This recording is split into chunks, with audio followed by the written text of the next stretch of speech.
I'm so gay. Hey paisanos, it me, MattCMG, and welcome back to the Cartoon Network Retrospective series. Last time, which was like a fucking year ago, which I did not intend, we talked about Adventure Time and the immense influence that it had over the animation industry, but as much as I like Adventure Time, it's not my favorite Cartoon Network show. In fact, it barely cracks my top 5. My favorite Cartoon Network show, which I did mention back in the Adventure Time video, but I'm saying it again here because it's the topic of this video, is Regular Show. After working on Flapjack, JG Quintel would go on to create Regular Show in 2010, and it became an instant hit. An instant tit. Gay. It's often thought of as the sister show to Adventure Time, airing around the same time and reaching similar levels of popularity, and the two even had a crossover comic at some point. Regular Show was very popular, no doubt, but it was definitely the second biggest powerhouse for the network at the time, but aside from that, it was an incredibly important show for me personally, because I derive a lot of my humor and mannerisms from it, and I don't think that I'd really be the same without it. You know who else smashed that like button? My mom! That was so unfunny. You should actually. Now let's get right into what makes Regular Show the most relatable Cartoon Network show. Yeah. You're a fucking loser. You should die, actually, for real. Before talking about Regular Show itself, though, I think it's important that we talk about its predecessors and how the show came to be. While attending Cal Arts, JG Quintel created 2 animated shorts, The Naive Man from Lollyland in 2005, and 2 in the AM/PM in 2006. Each of these were made during a 48-hour period, which is incredibly impressive for what they are. With limited time and budget, it's amazing how well animated these are. I mean, they're basically just animatics, but when there is some actual animation involved, it's pretty impressive. These shorts serve as really great precursors to Regular Show because aside from the reuse of character designs for Pops, Benson, and Mordecai, they give you a really great idea of Quintel's style of writing and comedy. He has a very realistic sense of dialogue, right? Like these characters feel like they're having a real conversation. It's very organic, each line and each story beat flows right into the next. The humor is very reliant on this type of back and forth, this type of banter, and while I personally feel that 2 in the AM/PM does it much better than the other one, you can really see the Regular Show DNA here. 2 in the AM/PM specifically serves as a microcosm of what Regular Show would later become, just a bit more vulgar. Fuck off! Origins! It's the origins section of the video! I'm fucking gay. But now for the boring Wikipedia section. Shouts out to my Wikipedia homies. What the fuck?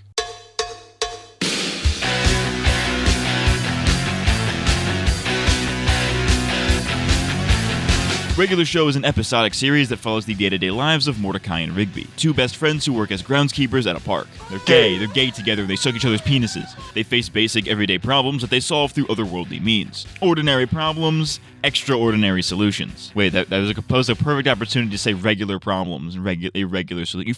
You fucking dope, you fucking imp. You stupid. This is the main formula for almost every episode, and it never feels stale because of the absurdity of it all. But even then, the wackiness doesn't overshadow the show's emotional moments. Its characters are definitely its strongest aspect, and it's probably the main reason why it's such a relatable show. Mordecai is arguably the main character of Regular Show, though it's more of a dynamic duo type situation with Rigby. It's pretty clear that he's meant to be Quintel's self-insert, going through many of these same experiences that he did as a young adult, and of course, he fucking voices the guy, right? Doesn't get more obvious than that. But even so, I think this is an example of a self-insert character done correctly. He faces the same problems and experiences that the creator has, but he's never made out to be the hero all the time. Mordecai has flaws just like anybody else, and he feels like a real person despite being a bipedal blue jay. There are situations where he's in the wrong, and situations where he just kind of gives up, like most people probably would in that same situation. He's a very emotionally driven person, shown by his constant interest in romance and his love for art, and these emotions can often get the better of him, causing him to break his responsible persona that he tries to keep up at work.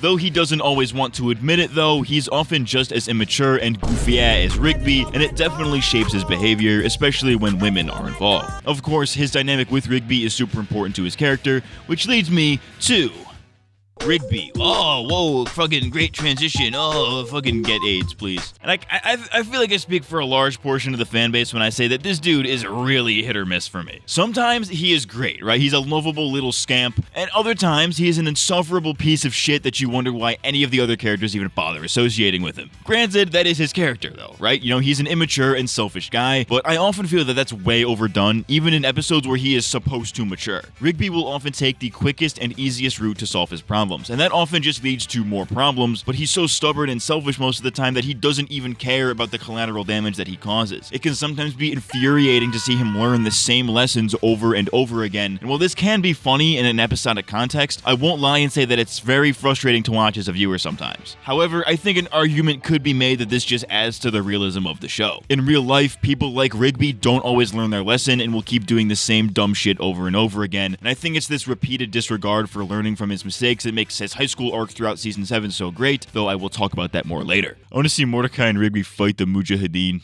That'd be fucking epic. Moving on, Benson is relatable as fuck. And that is probably a bad thing. This motherfucker is down on his luck constantly, so the fact that we can see ourselves in him is probably not a good sign. As a dude whose first response to any minor inconvenience is unquellable rage, I can relate a little bit too much. But on the real though, Benson is definitely one of the most fleshed out characters alongside Mordecai and Rigby. His life kinda fucking sucks, right? You know, he is the pinnacle of a guy whose hopes and dreams are well behind him, so he dedicates himself to work in order to have any kind of fulfillment in his life to a detrimental degree. He takes his work so seriously that any threat to it is met with anger and disdain. He's a certified workaholic. All work and no play makes Benson jack off a boy. That's how that saying goes, right? Benson's relationship with Mordecai and Rigby is a really weird one, because on one hand, he likes them as friends and willingly hangs out with them, but at the same time, he hates them for their antics at work and will use them as punching bags to take out all of his broken dream-fueled rage. It's pretty obvious that the reason Benson never fires them, despite having every reason to, is because he values them as friends and doesn't want to do wrong by them. The writers are actually very inconsistent with this sometimes, where sometimes he seems more than willing to fire them and even tries to and goes through with it a few times, but other times is apprehensive about it, and it's like, dude, just make up your fucking mind. The episode Busted Cart is a great example of this, where Benson just straight up admits that he doesn't hate Mordecai and Rigby, he just hates their slacking and takes his anger out on them because he truly does want them to become better people, but he is such a social reject himself that he doesn't know how to. But being a social reject is what makes him perfect for the park and a perfect friend to Mordecai and Rigby when he needs to be. Despite all of this though, he's basically like the Squidward of regular show, since, like I said, he's written very inconsistently. Sometimes he's in this antagonistic role, and other times he's on good terms with everybody, and whenever there's an episode that focuses on him learning a lesson, that lesson usually never sticks. Much like Rigby, this seems to be a consequence of the show's episodic format, though overall it's not that big of a deal in a show like this. Things tend to return to the status quo with these characters, and I think in some ways it adds to the realism of the show, but other times it just comes across as the writers not caring about continuity. Again, I don't mind this because, you know, again, it is just a comedy show, it doesn't really matter, but it's definitely noticeable. Nigga, I'm anxious and bipolar as fuck! Give me some of that weed! We from Florida, nigga. I made that THC sandwich if you interested, homeboy. You slackers couldn't even get the good booth. This shit ain't hitting. Our next park employee is a man who really returns it to monkey. Your boy Skips, a swole-ass white gorilla man who walks around by skipping. This dude is a fucking legend. He's basically the wise mentor type character of this show, where he's the guy everybody always goes to when they have a problem, and since he's immortal, he is very knowledgeable and usually has a solution. Motherfucker says, I've seen this before to the wackiest shit. My guy's been around the block a few times, it's safe to say. I knew going into my rewatch that Skips has an emotional backstory that they dedicate a whole special to, but I honestly forgot how early on they attempted to give him character depth. The season 1 episode Free Cake has Mordecai and Rigby using Skips' birthday as an excuse to get free cake, but they end up almost killing him trying to do so. There are a few lines in this episode that hint at Skips having a lot more going on than the earlier episodes would lead you to believe. When they expand his backstory later on in the show, it just makes you love him even more. His notable actions make him sort of a tragic hero in a way, and it gives the audience more of a reason to care about him. He's a goat, he's a legend. Actually, he's an ape because he returns to monkey, and I'm also gay. It'd be awesome if they made Skips gay. Mordecai, Rigby, I fuck dudes. That's not a good Skips impression. Also, I'm gay. Next is Pops, the elderly son of the park's owner, Mr. Mailer. With his naive outlook on life, the dude is basically a child mentally, right? Like he's gotta be on the spectrum or something, dude. Like, there's just no fucking way. For the majority of the series, Pops is not much more than a fun side character. With the exception of a few episodes, he doesn't get much character depth, and I personally don't mind that. He works really well as a supporting character that the writers can just bust out whenever they need a story idea or an interesting character dynamic, and he doesn't get much overarching development because of that. that. The bulk of the character development that he does get is in the final season, and while I will talk about that more when we get to it since I feel like it's most relevant there, I personally don't think we really needed it. Don't get me wrong, I like his character development and it's cool that the writers cared enough to add it, but this was a character that didn't really need it in my opinion. He worked really well as a supporting character that they could pair up with anybody else since his personality offered a unique dynamic with everybody else. So giving him this moral conundrum at the end was kind of out of left field. That being said, Pops is a fucking legend and I think he really fits in comedically. His naivete and elderlyism, is that a thing? Well, it's gonna be a thing, I don't give a fuck. Makes him the fish out of water in pretty much any situation, but he is so simple-minded that he often doesn't even know what's going on. And it's just kind of wholesome to see. Like, oh, yeah, I'm gay. Come on, Pops, let's go. No, now you listen here, nigga. Muscle Man is a later addition to the cast along with High Five Ghost. And bro, I gotta say, bro, this dude is high-key just a fucking vibe, dude. Though the two make brief appearances in season 1, they don't really become part of the main cast until season 2, and I think the show is all the better for it. Muscle Man is a short, fat, green piece of white trash, and I absolutely fucking love him. He constantly tries to put on this macho persona, but often has to come to terms with his true feelings that he's trying to hide from with his classic my mom jokes. He's kind of a dick when he's first introduced, but the introduction of his girlfriend Starla humanizes him a lot more. We've always known Muscle Man as a high-strung party bro, but Starla brings out a more sappy emotional side of him that we've never seen before, and it's an aspect of his character that I really enjoyed. He's a guy who isn't really afraid to be himself, even if other people find him annoying or cringe. I mean, just look at his my mom jokes. He constantly comes out with these jokes that basically make no fucking sense and are kind of self-deprecating, but he doesn't really give a fuck if other people find it funny because he finds it funny, and that's all that matters. It doesn't matter if you're a disgusting, fat, unfunny piece of shit, as long as you own the fact that you're a fat, disgusting, unfunny piece of shit, then you're just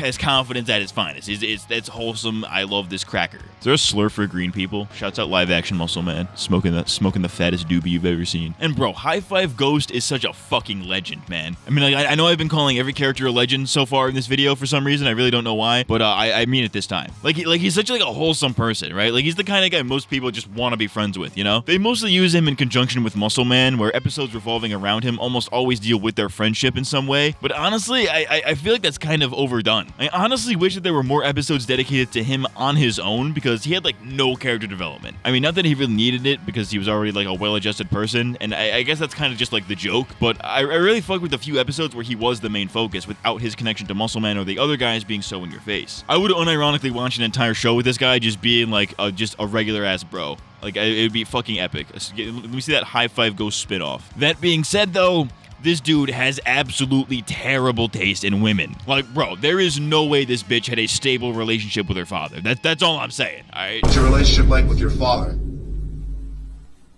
I don't have one.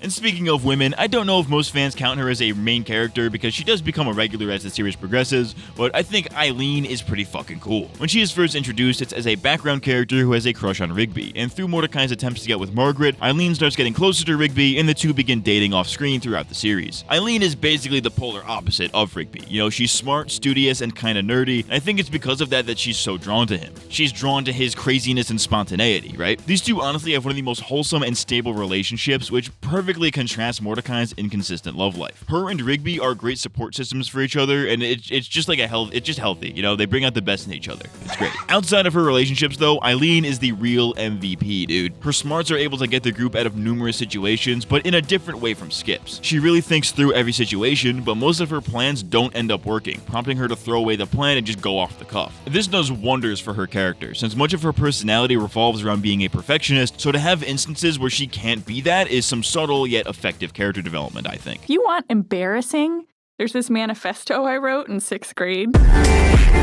Industrial revolution and its consequences have been a disaster for the human race. But aside from the main cast, one of the things that gives regular show and its world a lot of its charm is all of the recurring characters that appear throughout the series. Whether they're the dumb joke characters like the Death Quintel guy and the Baby Ducks, or the more serious ones like Death, the vast recurring cast and rogues gallery of villains helps give the viewer a better sense of the wacky world they live in. Some of these characters will pop back up again after not having been seen for a season or two, and it causes both the viewer and the characters to question what they've been doing since the last time, and it pays off with some really funny one-liners and continuity nods. I think the best use of of this was in the 2-part special Exit 9B, the season 4 premiere. The episode has the park workers trying to save the park from a businessman trying to build a highway exit on top of it. And through some time travel shenanigans that in and of itself is a callback to a previous episode, Mordecai and Rigby need to restore the memories of their friends in order to get the group back together and save the park. The way that they do this is through various continuity nods and stuff only dedicated viewers of the show will understand, and this all leads up to the final battle, which has the park workers teaming up with a bunch of their past allies to fight a bunch of their past enemies, and it is so fucking cathartic, dude. Mordecai gives an unironically great speech in it. It just absolutely fucks so hard, bro. I love that shit. But I think what this episode shines best at is that it shows that the park was able to bring these guys together. While their lives without the park could have been better or worse than with it, they'd rather have the park on their lives because it was the thing that brought them all together. While they all hate their jobs most of the time, the park employees have each other's friendships as the silver lining, and they wouldn't have those friendships without the park. I know it's kind of pretentious to say this, but the park is kind of its own character, and this episode really makes a case for why. This is one of the most underrated episodes of the show, and it's one that I almost forgot about until I rewatched it, and I am so glad that I did because now it's just one of my absolute favorites. Oh, you want a break?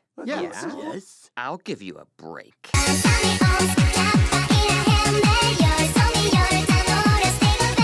While regular show takes itself to the next level when it has these double-length specials, like the Tara Tells of the Park episodes, for example, I think there are a ton of regular episodes that I think represent some of the best of what regular show has to offer. You know, it's great that the show can sometimes take itself a bit more seriously with these big event episodes. You know, I love a bunch of those, and I will definitely gush about them in a few minutes. But with that, I feel that the show often forgets its episodic comedic roots that made it such a hit in the first place. You know, caffeinated concert tickets, Mordecai and the Rigbys, a bunch of baby ducks, guys' night. I could literally just list the first 5 seasons as examples, but I think there's one that stands above the rest. One of my favorite episodes of the series, and I think most fans would agree is probably one of the best, is the season 3 episode, Excellent. Rigby lands in the hospital after having an allergic reaction to eggs while trying to win the Excellent Challenge and get a cool hat, which he was doing on work time. There's a scene where Benson is chastising Mordecai for slacking off at work instead of being concerned for Rigby's well-being, and I think it's one of the best scenes in the entire show, mainly because of how it plays with the relationship between Benson, Mordecai, and Rigby. Benson tells Mordecai in a very condescending manner to use this as a learning opportunity to not slack off anymore. He seems to value feeling superior about it over actually caring that his employee and friend is in the hospital. Mordecai responds to this by punching him in the fucking face. There's no build up to it, he just fucking bops someone. It's out of left field, it's great. But what he says after this is pretty fucking raw. Take advice from Benson about friends, since you've got so many of them. I have friends. No, you don't.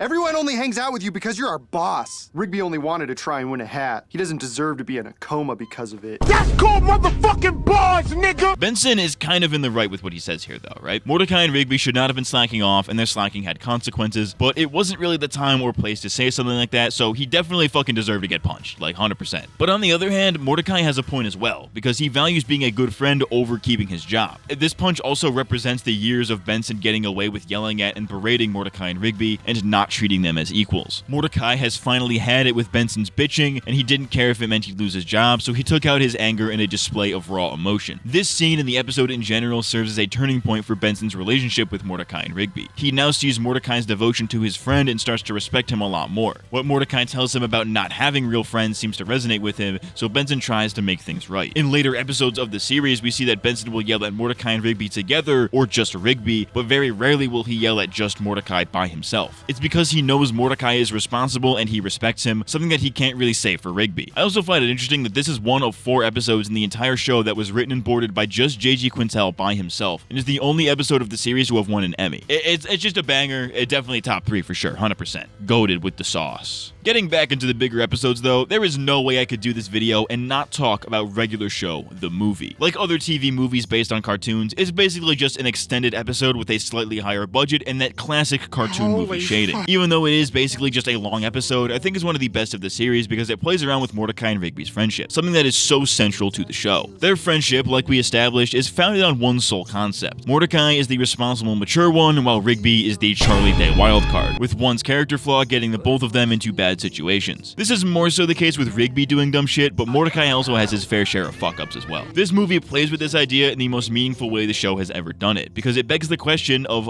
why are these two still friends? While they do have their moments, moments, there are numerous occasions where you wonder why these two still hang around each other. Rigby has gotten Mordecai into so much trouble at work and to so many other crazy, uncomfortable, and downright deadly situations, and Mordecai has dragged Rigby into his melodramatic bullshit more times than necessary and even killed him over some pussy. There's really no reason for these two to stay friends, but the movie explains why this is the case. Even though they fuck each other over a lot, they stay friends because for a while, they were all the other one had. Neither of them had other friends. They weren't popular in school and all that, so it makes sense why they stick together. When Rigby fakes Mordecai's college rejection letter to keep him safe, it was a selfish thing to do, no doubt, but he does it because he doesn't want to lose the only friend he's ever had. And even after Mordecai finds out, he still eventually forgives Rigby because at the end of the day, a friend is a friend. Rigby did some bad things and potentially ruined Mordecai's life, but he did them in the name of friendship, and while you could argue that that was just an excuse for his selfishness, Mordecai sees it as genuine, hence why he forgives him in the end. Also, these two are gay, and they suck each other's dicks because they're queer. Okay, enough wholesome bullshit.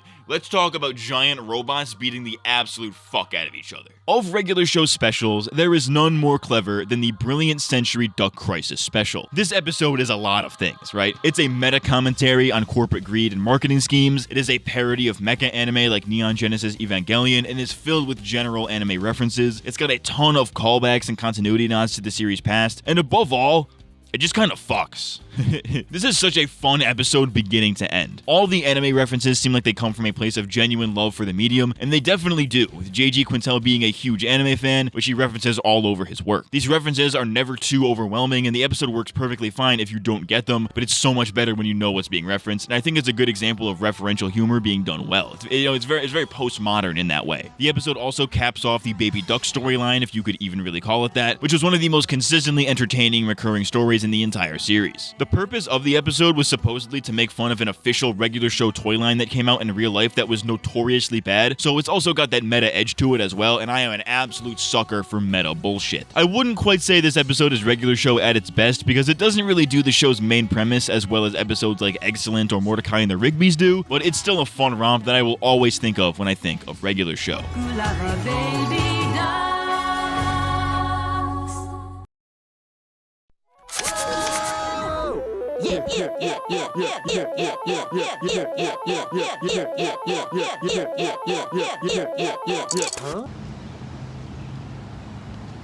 Hey Twitter world, it's me, OJ. I'm just here eating some delicious goldfish crackers. Not sponsored. I'm here to tell you to go to patreon.com/MattCMG and give me money because I make good video. Also, follow me on Twitter at @TheRealOJSimpson. This is real. This is not a joke. Funny, haha, epic. Now, back to the video.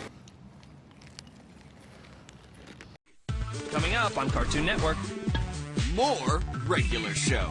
Dude, regular show is so fucking funny. In comparison to its sister show, Adventure Time, the comedic difference is day and night. If you compare season 1 of Adventure Time to season 1 of regular show, you immediately can see the difference. Like I mentioned in the Adventure Time video, a lot of its early humor is reliant on randomness, often to a fault where it felt very try-hard, for lack of a better term. The world was already really wacky, so making things even more wacky just felt redundant and ultimately made it unfunny. Regular show can also get quite random with its comedic premises, but there's always a level of groundedness to it where the wackiness is often in stark contrast to the blandness of the rest of the world. I think a good way to put it is that the humor can often be immature, but it isn't necessarily childish. Regular show's humor was a lot more intelligent than its contemporaries in the sense that it wasn't always in your face, essentially telling you when to laugh. And though there are moments like that for sure, some of the funniest moments in the show are when it's being subtle. You know, there's a lot of facial expressions and visual comedy that doesn't just rely on whoa, random. There's a lot of grounded comedy in the show as well, much of which is based on the show's grounded premise. For example, Mordecai and Rigby making fun of each other is often fucking hilarious because you could totally hear yourself saying shit like that to your friends in real life. Not you though, because I know you don't have friends. You watching this, you fucking bitch. My favorite example is the first scene in the episode Weekend at Benson's, where Rigby chastises Mordecai while changing a light bulb. No, dude, you're doing it wrong. Righty-tighty, lefty-loosey. Not lefty-tighty, mess it up because you're a loser. Like, it's just some realistic banter that you would totally have with your friends, right? I remember my dad watching that scene and saying, that sounds like some shit that I would say, and he hated this show. So I think that says a lot about the relatability of the series, you know what I mean? Outside of the show, regular show is low-key kind of a modern-day SpongeBob in a lot of ways,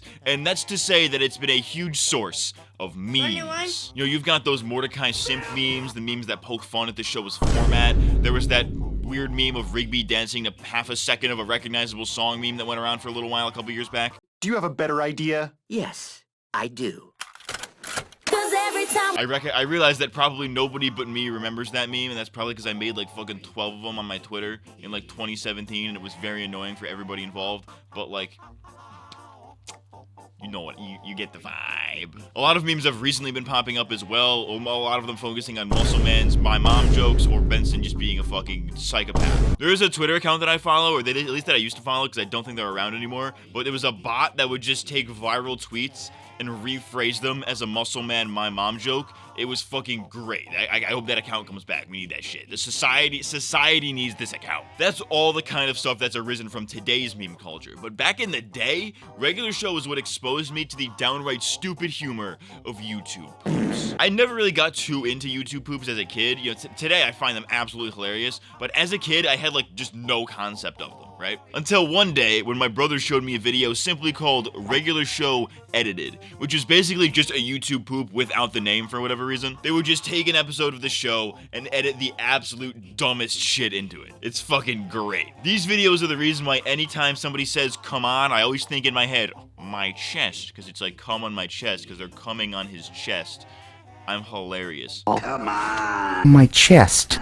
Anyways, I used to always say that I was never into YouTube poops, but upon seeing a YouTube poop proper in recent years, I immediately remembered Regular Show edits and realized that I have been a filthy fucking liar. Speaking of memes, one of the biggest memes to come out of Regular Show is the fact that Mordecai became synonymous with the concept of simps. It's become a pretty common talking point that Mordecai is a simp, with all kinds of jokes coming out of it, but most people just kind of like leave it there and don't really bother to go any deeper with it. Now, don't get me wrong. Mordecai is a simp, 100%, but that's kind of the point, because he changes from it. And I feel like a lot of people don't acknowledge the fact that he does change from this. So in the first few seasons, right, he's trying to get with Margaret, doing some real simp shit. At first, he's out doing crazy shit like working extra hours to get concert tickets or starting a fake band just to get her to notice him when it's clear that she wasn't at all interested. Most infamously, he kills Rigby over her, even though it was an accident and he didn't actually know that would happen. So, you know, I fast forward a bit and they start hanging out more. My guy is still simping. He constantly tries to make his move, yet does absolutely nothing like a coward. He's still offering to do unnecessary shit for her with no real payoff. Classic simpery. When they eventually start dating, same shit. Even after they've stopped dating, he puts way too much effort into her. Motherfucker deep sniffs her shirt. This is advanced level simping. We need science to fucking investigate this for a minute. However, this is usually where the Mordecai simp discussion stops, which is really fucking stupid because he does actually grow from his experiences with Margaret. When he starts dating CJ, he stops all the simpery. He treats CJ pretty well up until the end, but never to the insane degrees that he did with Margaret. And I think this is for a few main reasons. Firstly is that Mordecai obviously learned from his mistakes with Margaret. For instance, the episode Butt Dial has Mordecai butt dial Margaret and accidentally sends her a voicemail of his cringy love song to her, and he goes to extreme lengths to erase it because he is so insecure about expressing his feelings. This exact plotline is repeated in the episode I Like You High, where Mordecai accidentally sends a text to CJ where he expresses his feelings. The difference between this episode and Butt Dial is that the first time around, Mordecai only let Margaret hear the song after she pressured him into it, while with CJ, he willingly let things be of his own accord. When he accidentally says that he likes her in the text, he thinks about how true that really is. Does he really like her that way, and should he pursue this further even if it means ruining their friendship? He makes the conscious decision to be open with his feelings this time, and nobody else makes that decision for him. And that leads me to another reason why Mordecai was more successful with CJ. Their relationship started off platonic and naturally evolved to become romantic, while his relationship with Margaret was founded solely on the basis that he wanted some of that bird puss.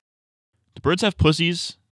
Wait, they have cloacas. We're having a 2-for-1 special. The only reason Mordecai wanted to hang out with Margaret in any capacity was to try to get her to like him, which isn't really that healthy. They weren't really friends before then, and Mordecai never really saw her as just a platonic friend. He always saw her as a girlfriend and nothing else. Now, there's nothing wrong with being romantically interested in somebody, right? But if you can't fathom the idea of just being friends with that person, and you only want them in a romantic context, it's kind of unhealthy. I'm also not a psychiatrist, so don't take anything I say seriously. Mordecai and CJ were a healthy relationship because they were platonic friends first, romantic partners second. Even after Mordecai completely fucks up his relationship with CJ and then rekindles his friendship with Margaret, he denies that they start dating again because he's learned to accept her in a platonic way. The fact that Mordecai doesn't end up with either of them in the end shows that he has matured greatly. He learned that sometimes there's just way too much history or baggage between two people for it to work out, and that sometimes people will just fade out of each other's lives naturally. Real relationships don't always always have that fairy tale ending. And it's actually a very realistic approach to this kind of thing, because this is often how this stuff goes in real life. In fact, regular show has a ton of different things that reflect how things happen in real life, rather than giving this romanticized fictional version. It's a surprisingly grounded show in this way, considering all of the crazy shit that happens on an episodic basis. Like we established, a lot of the show is based on the real-life experiences of JG Quintel and the other crew members. Excellent was based on a real challenge at a restaurant in San Diego. A lot of Mordecai-centric episodes were based on stuff that happened in Quintel's college days, and the premise of the entire show was taking the monotony of a shitty job and trying to make it entertaining. You get the picture. But the way these characters act and the way things play out aren't always in the way that we're used to in storytelling, and it ends up working to the show's benefit. Characters will often feel like they regress in their development because progress is not always linear in real life. Best example of this is probably the Rigby high school storyline in season 7. We all know Rigby is a slacker and does not take anything seriously, and oftentimes it seems like he learns a lesson only to be back to his old immature antics in the next episode. He gets in trouble at work for this all the time, and his friends often tease him for not even having graduated high school, both of which don't really seem to bother him. He kind of revels in being the fucking goofy guy. When he starts dating Eileen, he tries to better himself for her sake, but even in doing so, he tries to take the easy way out. He's progressing and trying to better himself with hints of regression throughout, with all of the stupid antics he does throughout trying to get his high school degree. He changes, but it's not this like picture-perfect transition into becoming a responsible adult. There are bumps along the way, and those bumps matter because in real life, it is nothing but bumps. Butt bumps. Motherfucker got hemorrhoids. I think that Mordecai's reaction to Rigby's success in the season 7 finale is another great example of this. Mordecai should be happy for Rigby. You know, his best friend is making major progress in his life, and he should be there for him. But he can't bring himself to because he feels like he isn't progressing in his own life. Mordecai is a character who is kind of defined by his insecurities, and this is a pretty clear reason for why. You know, when you're in your 20s, it's a time where everything is constantly changing around you. Your friends are all off doing their own thing, and some make it further in life sooner than others, so it's easy to compare yourself to them and feel stagnant or feel like you're being left behind. It is a completely reasonable thing to feel in an instance like this, and people feel it all the time. Mordecai is often seen as the mature one between him and Rigby, so it says a lot when Mordecai is the one being immature. And speaking of immaturity, because I'm great at segues, I think that's one of the defining traits of regular show. When it isn't making immature jokes, it can be one of the most mature shows on Cartoon Network at the time. One of the biggest things that sets it apart from its contemporaries is the fact that it isn't really a kid's show despite airing on a kid's network. This is especially obvious early on, where they would use light curse words like crap and piss, though that's eventually phased out by the 3rd season. I would have totally been down to see a TV-14 version of this because it would have totally worked out if 2 in the AM PM is anything to go by. But even without swearing though, the show is still quite adult to the point where I don't know how Cartoon Network didn't ship this off to Adult Swim. All of the characters are grown adults, with Mordecai specifically mentioning that he and Rigby are in their early 20s,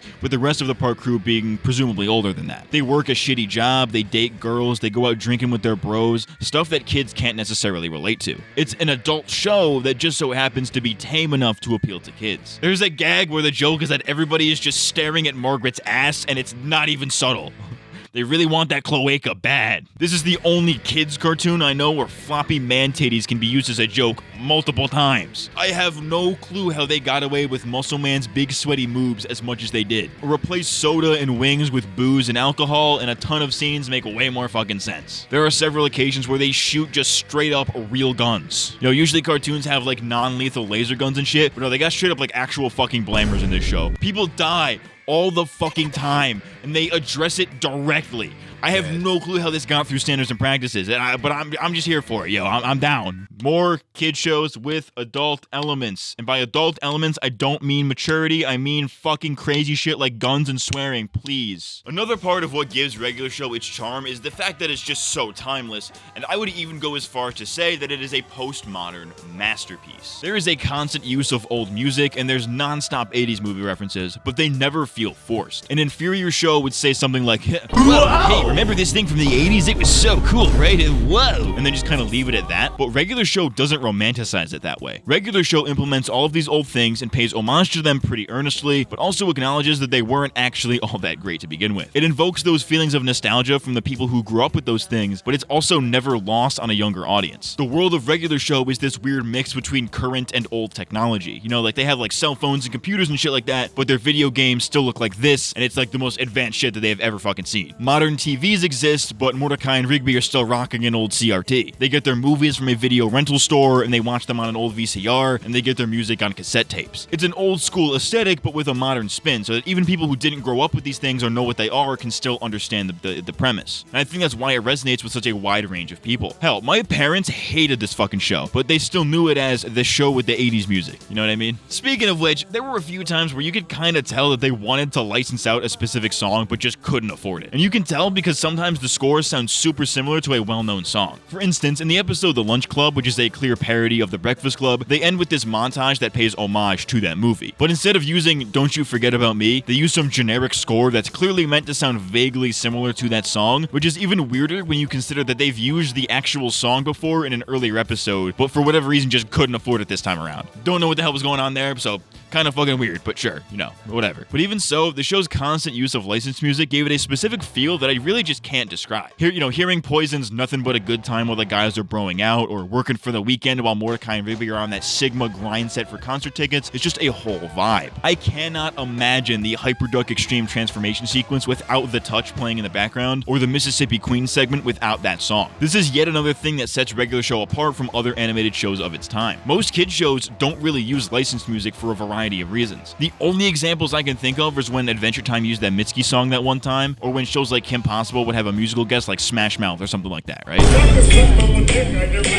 It's mostly adult cartoons that use licensed music like that, think Family Guy or Rick and Morty or whatever, and I think Regular Show using licensed music as frequently as it does is yet another reason why this isn't really a kid's show. Granted, I don't think licensed music should be restricted to just adult shows, but you get what I'm saying. Regular Show's kind of fitting the bill here. It's following the trend a little bit, you know what I'm saying? No, I don't even really fuck with older music like that, but it was something unique that you just didn't really see much of in kids animation, and it really set the show apart from its contemporaries. Yeah, but the hose! Oh, what? It's too hard to get the hose? One of the only criticisms that I have with Regular Show is that by season 7, the show started to lose a little bit of steam. Now, that's not to say that it's bad, because it's not, and maybe this is just nostalgia for the early seasons talking, but there were a lot of episodes throughout the final 2 seasons that just felt like they were either retreading ground from old episodes, or were episodes that just didn't fucking land. The Dome plotline raised some interesting ideas, the Rigby going back to high school arc is pretty well done, and the season 7 finale in particular hits pretty hard, but with all of that, it felt like they never had time for these standard goofy antics. There are a ton of rehashed ideas here, and the show is no stranger to doing this, but the stuff that they did revisit was stuff nobody wanted to see revisited. Maybe it's just me, but I fucking hated Party Horse the first time around, so the second time most certainly didn't fucking do it for me. Guys Night 2 revisit such a classic episode, but they do basically nothing with that premise, and it instead becomes yet another run away from things episode that they use as a send-off for Thomas, a character who already got an episode dedicated to his send-off. It makes no fucking sense. The episodes Mailard's Package and Dee's Keys are basically rehashes of Limousine Lunchtime from seasons ago, which in and of itself was probably a rehash of an earlier episode that I'm just forgetting off the top of my head. My point is, the series started to lack originality by this point. Obviously, the entire premise of the show is taking mundane, everyday problems and solving them through super crazy means, but when those same problems are revisited multiple times, it starts to get a little bit stale. Who else likes peanut butter milkshakes? My mom! Season 8, the final season, also titled Regular Show in Space, takes the park to space to do space stuff. The first half of the season is where they clearly try to fit in all of their standard episodic fun, but now with a sci-fi twist, while the back half was almost entirely dedicated to the Pops versus Anti-Pops conflict. I don't have a problem with the latter, but it's the episodic episodes that they do here in the first half that just didn't really land for me. I don't know how to put it, but it just felt like they were trying too hard, if that makes sense. The space setting kind of implies that they could get crazier with the concepts and stuff, but Regular Show was already wacky enough on Earth, so the space exclusive stuff doesn't really feel all that special. I could totally see episodes like Space Creds and Mordecai and Rigby working just as well in the earlier seasons, because they just didn't need to be in space. Taking things to space was obviously a bit meta, it's playing on the whole trope where in the 80s and 90s, everything went to space, right? The Transformers, the Power Rangers, everybody had an in-space season in some capacity. The reason this doesn't really work for Regular Show is that part of the show's early appeal was that it was about everyday situations that went off the rails. It was about the regular becoming irregular. So trying to do that same thing but in space feels like it's just missing the fucking point. Space problems aren't exactly as relatable as real life problems, so now there's a level of disconnect that removes one of the most appealing things about the show. Of course, I'm not saying that every episode in season 7 and 8 are bad. Many of them are actually great and fun in their own ways, and they're able to say a lot about the characters, and the revisiting of old concepts does expand the world, but many of them just don't work as well as they could have if they were done earlier. With all that said, when Regular Show does dedicate itself to a storyline, They do it really well. Of course, I'm talking about the Pops versus Anti-Pops plotline of Season 8, leading into the series finale. I really like the subtlety they use when setting this plotline up, with various throwaway gags and B-plots hinting at Pops having some secret that even he doesn't really know about. It's not very direct, so the show was able to keep its episodic format, which was obviously one of its biggest draws. It's established throughout Season 8 that Pops is actually some celestial being, an embodiment of good with an evil counterpart whom the gang deems Anti-Pops. In some weird Destiny-infused time loop, Pops and Anti-Pops are destined to fight, but the fight will always end in a stalemate, resulting in the entire universe being reset and leading to them eventually doing it over and over again in a constant loop. This sets the stakes pretty high, but it's honestly right at home with what regular show is used to. Much of the second half of the final season is dedicated to this in some way, with Pops learning the truth about his existence and training for the final battle. The training episode with Through the Fire and the Flames is probably the closest that late-stage regular show has ever gotten to the early days, I'm not gonna lie. Anyways, I like the way that they handle this whole thing because it gives Pops some character development, which, granted, he didn't really need, but it's cool that he has it, right? He's always been this upbeat, chipper guy, but he just can't confront the idea of continuing the cycle of violence that uses the entire universe as collateral damage. He has to find his own coping mechanisms, and it's just kind of wholesome to see how that all unravels. I am not in danger, Benson. I am the danger! A man opens his door and gets shot, and you think that is me? Oh, no, no, no! I am the one who's not... Who is it? Pizza delivery. Oh, good show! But of course, this all leads into the series finale, a regular epic final battle. And I unironically think it's one of the best cartoon finales of all time. Bold statement coming from a fucking Avatar fan, I know. I also don't care, you can suck my dick twice. The finale jumps right into things, with the park employees arriving at Lollyland for Pops to fight Anti-Pops. After some jokey shenanigans, the fight kicks into gear. And I love that it's not just Pops fighting his brother the whole time. The whole gang fights together in this huge battle, complete with cameos from older side characters like the Ducks and Carter and Briggs, as well as other callbacks to the series. For a plotline so focused on Pops, I love that this episode doesn't forget what the show is at its core and is able to give a more general finale vibe, if that makes sense. Once Pops finally fights his brother, it seems that all is lost and the universe is going to be reset, but Mordecai and Rigby miraculously survive and are sent back to the very first episode of the series. Using the power, the keyboard from the very first episode, the duo are able to return to the battle and help Pops. Pops ends up in a version of the naive man from Lollyland, JG Quintel's short film that inspired the Pops character. And the rest of the battle is just meta as fuck, with the fabric of reality unfolding, revealing storyboards, and essentially poking fun at the idea that reality is just a cartoon for them. Bro, they literally fight on top of the title sequence like it's a fucking Smash Brothers stage. It's fucking awesome. But of course, all good things must come to an end, so to end the fight and keep the universe intact, Pops sacrifices himself to destroy both he and his brother once and for all, thereby saving the universe. He literally kills him with kindness, and I could not think of a better way for Pops to go out. This then transitions into the final montage set to Heroes by David Bowie, where the park crew returns home from space and reunites with their friends and family. Bro, this shit fucks so hard, dude. Seeing everybody reunite is wholesome. Seeing Mr. Mailer look into the sky all sad knowing what Pops did and the memorial to him just cuts fucking deep. And of course, the reveal that Mordecai and Rigby are going their separate ways and leaving the park is quite crazy. I didn't write an actual description for that, so we're gonna say it's crazy. Hey guys, I'm fucking epic. We see all of these beloved characters move on with their lives, start families, and grow old, with the series ending on a flash forward of the park crew's 25-year reunion. After all this time, the park and Pops brought these guys together, and they are able to leave behind a legacy because of it. Everybody gets a happy ending, and that's not always something that can be said about finale episodes. I realize that much of this has just been me recapping the episode, but I honestly find it kind of hard to elaborate because the vibes just kind of speak for themselves, right? If you know and love these characters, this finale will fuck you up, no doubt about it. At the end of the day, though, regular shows spoke to me in a way that not many shows at the time could, and it did that by being relatable. I personally didn't work my first proper job until like almost a year ago at this point, but even so, everybody can relate to something in this show, whether it be, being stuck in a dead-end job, dating troubles, or just vibing with the boys, you know what I mean? It is a regular show about regular people with regular problems, and though the solutions may have been a bit out of the ordinary, in being relatable and regular, it became the most relatable show of all time. Or at least cartoon. I don't know. I'm a fucking imp. I died. Above all, though, it shows us that when things get crazy or abnormal, the regular guy can always rise up to be the hero they need to be, even if it is just for one day. See what I did there? It's a little David Bowie. David Bowie my cock. David Boeing 747 crashing into the Twin Tower. The second David Bowie has crashed into the Twin Tower. Even though it didn't have the best final season out there, I think regular show really stuck its landing, which isn't something you can always say for a lot of cartoons. It's not often you find a show that goes on for 8 seasons with a movie and have all of that be at least somewhat decent, at the very least. It ain't too fucking shabby. It's one of Cartoon Network's best originals, but for me, it'll always be my personal favorite of their lineup. Good show. Jolly good show indeed. Listen here. I've been MattCMG, and I'll see you next time. Thanks for watching. Wait a second, you didn't think I would end this video without one of these, did you? Say it with me now. Oh! That was so fucking gay. That was, I felt homosexual doing that.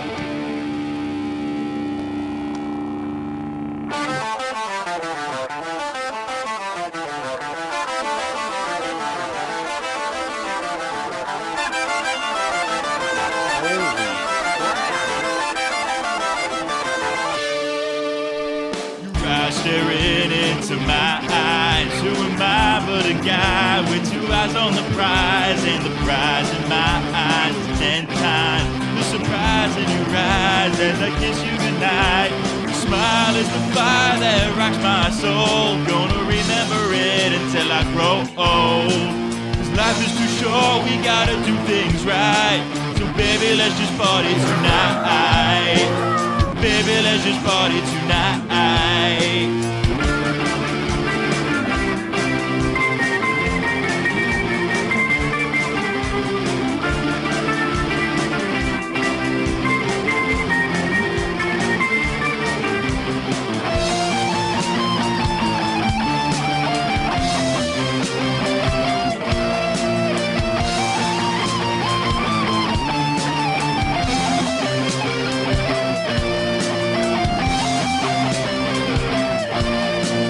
Come out on top, we're in the front of the line. We're here to rock out and have a good time. 'Cause the past is the past and the future is bright. So baby, let's just party tonight. Baby, let's just party tonight.